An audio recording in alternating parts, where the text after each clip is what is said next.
Muy buenas. En clase hemos visto los temas del concepto y los componentes de la administración financiera, también el ciclo contable financiero y los estados financieros básicos, entre los cuales hemos hecho énfasis en esta primera parte, en el balance general o estado de situación financiera. De ese informe hemos visto detalladamente los componentes que son el activo corriente, el activo no corriente, pasivo no corriente y el patrimonio. Del activo no corriente ya estudiamos las cuentas principales que son disponible, inversiones, deudores y el inventario con sus métodos de valoración. Hoy quiero que tratemos en detalle el activo no corriente, que está compuesto entre otras por la propiedad de planta y equipo, inversiones permanentes, deudores no corrientes y otras cuentas del activo no corriente como los intangibles y el impuesto diferido. En, del, de la cuenta de propiedades, planta y equipo, les quería comentar que también se conocen con el término de activos fijos. Es decir, hablar de activos fijos es lo mismo que hablar de propiedades, planta y equipo.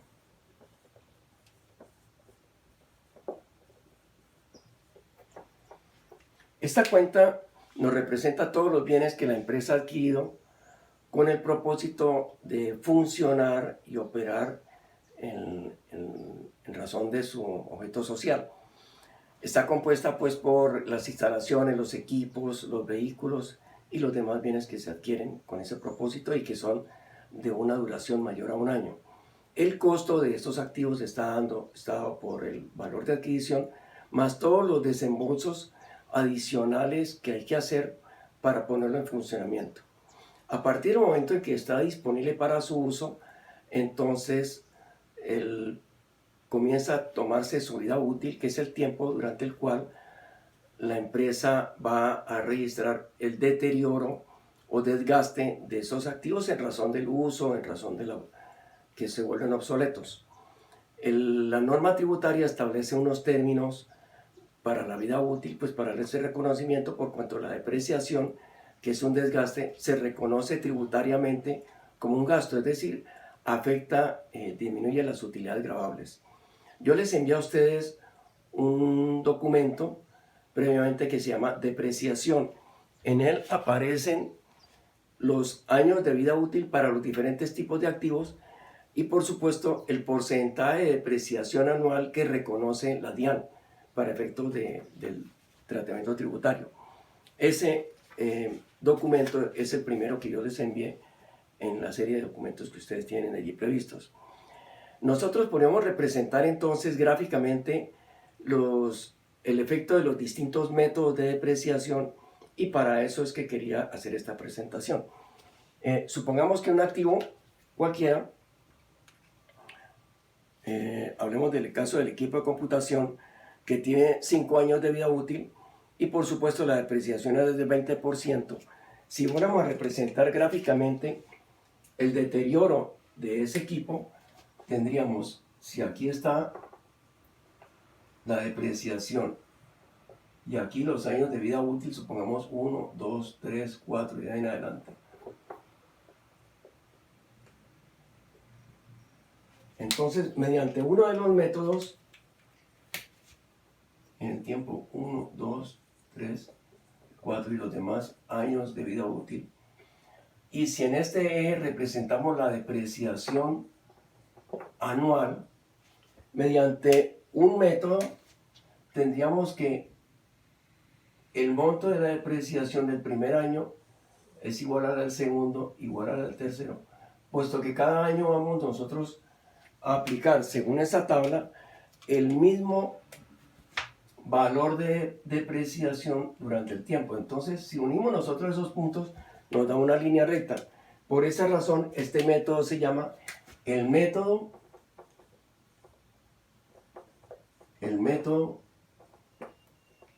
de línea recta.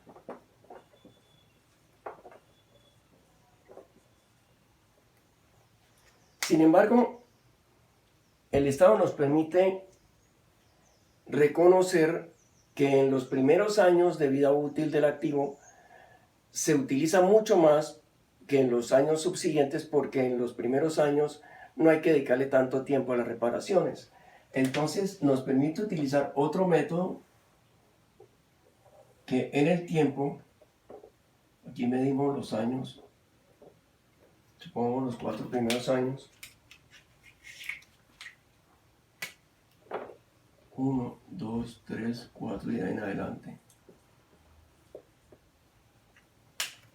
Asumimos que la depreciación, que es la que vamos a medir aquí, en los primeros años, como el activo se utiliza mucho más al principio que después, porque hay que destinarle tiempo a las reparaciones, a los mantenimientos correctivos, entonces el Estado nos permite calcular una depreciación que es distinta en el tiempo. Los primeros años tendríamos más depreciación que los otros, y por lo tanto en los primeros años podríamos nosotros afectar las utilidades en una mayor proporción del deterioro. Ese método se denomina el método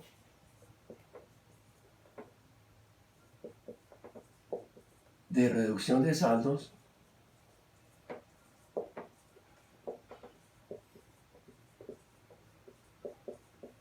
o de saldos decrecientes. Pero además el Estado nos permite utilizar otro método en donde se reconoce el deterioro, la depreciación en el tiempo dependiendo del uso del bien. Supongamos que nosotros tenemos un activo que en los años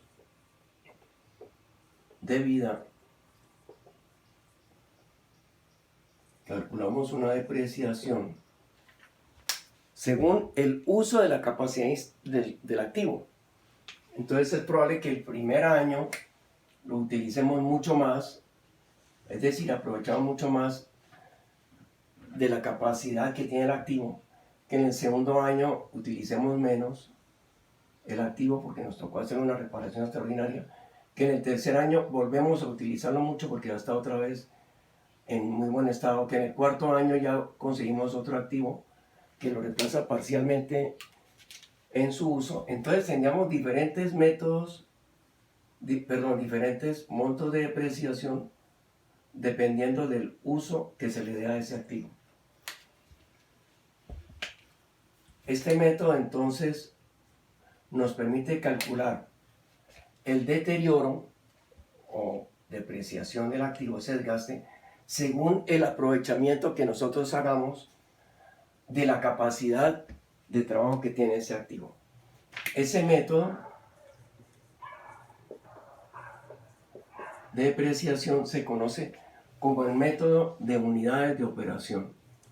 Es decir, son las unidades que se aprovechan de la capacidad del activo según la operación que se lleva a cabo en la empresa. Básicamente esos son los 3 métodos que la Administración de Impuestos nos reconoce como métodos para calcular el deterioro de los activos fijos en la empresa. Vale la pena mencionar que desde el punto de vista tributario nosotros podemos utilizar un método para cada grupo de activos siempre y cuando seamos consistentes en el tiempo. Es decir, nosotros podemos aplicar línea recta para un vehículo, reducción de saldos para un equipo de computación y unidades de operación para un equipo de transporte, por ejemplo. Entonces, eso es lo que les quería comentar con respecto a los métodos de depreciación y cómo afecta eso la propia planta y equipo. En cuanto a las cuentas del pasivo, que vamos a hablar entonces del pasivo corriente y no corriente, voy a borrar acá para poder utilizar el espacio. Entonces,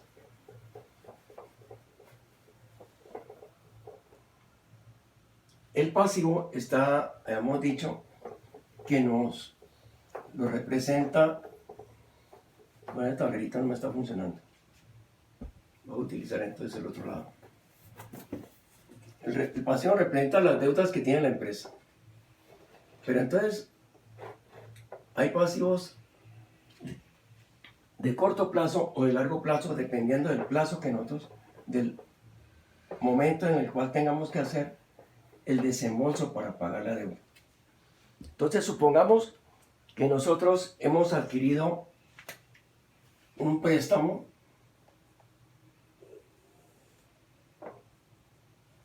por 20 millones durante el año y lo vamos a pagar en 4 contados.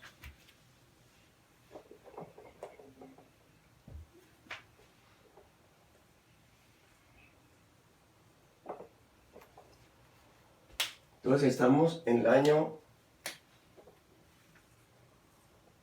2016, vamos a pagar una parte en el 2017, otra parte en el 2018, otro en el 2019 y la última cuota en el 2020. Supongamos entonces que este préstamo lo vamos a pagar en esos 4 contados así. En la misma fecha, en el 2017, vamos a pagar 5 millones, aquí otros 5, aquí otros 5 y finalmente los últimos 5 millones acá.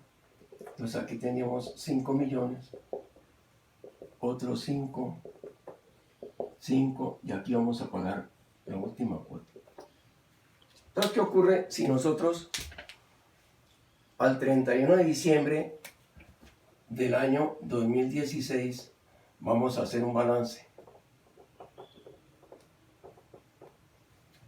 Tendríamos que en los próximos 12 meses, es decir, dentro del año 2017, vamos a pagar 5 millones. Y quedamos debiendo después de 12 meses, es decir, más allá de un año, vamos a quedar debiendo 15 millones. Entonces, en el balance al 31 de diciembre de 2016, deberíamos mostrar una obligación financiera, porque eso es pasivo, una obligación financiera por valor de 5 millones, pero es una obligación financiera corriente porque se va a vencer en los próximos 12 meses. Mientras que después del 31 de diciembre del 2016 tendríamos una obligación financiera no corriente por valor de 15 millones. Entonces, ¿qué pasa? En el balance nosotros tendríamos que mostrar en el pasivo corriente los 5 millones que tenemos pendientes de la obligación por pagar en corto plazo y en el pasivo no corriente aparecerían los otros 15 millones. Esa es la forma como generalmente se presentan los valores de las deudas en el lado derecho del balance, que en el pasivo. Así como tenemos obligaciones financieras corrientes y no corrientes, también tenemos obligaciones laborales corrientes y no corrientes, tenemos cuentas por pagar corrientes y no corrientes, tenemos impuestos por pagar corrientes y no corrientes, tenemos toda la cantidad de obligaciones representadas en cuentas que aparecen tanto en el pasivo corriente como en el pasivo no corriente. Y así vemos cómo está compuesto el pasivo en el balance. Por último, teníamos pendiente solamente el patrimonio. En el patrimonio ya hemos visto, porque eso ya lo vimos lo hemos estudiado en clases anteriores, que el patrimonio nos representa básicamente dos grandes partidas y dos valores. Uno, los aportes de los socios o de los propietarios que hicieron en la empresa para su funcionamiento desde el inicio y los aportes adicionales que han ocurrido, que esos aportes ellos están arriesgándolos y aparecen en la cuenta de capital social y otro grupo de cuentas que nos representa los beneficios que ellos están recibiendo en compensación al riesgo de haber aportado ese capital social de la empresa. Entonces, dentro de las cuentas que nos representan los beneficios en retribución a ese riesgo, están las utilidades acumuladas, las utilidades del último ejercicio, está la reserva legal y están los superávit, entre otras. En el documento, en el texto de finanzas básicas, ustedes van a encontrar una explicación de cada una de esas partidas. Con esto damos por visto ya el balance, y en el próximo video les voy a explicar el estado de resultados, que es el siguiente que debemos estudiar en este curso. Muchas gracias.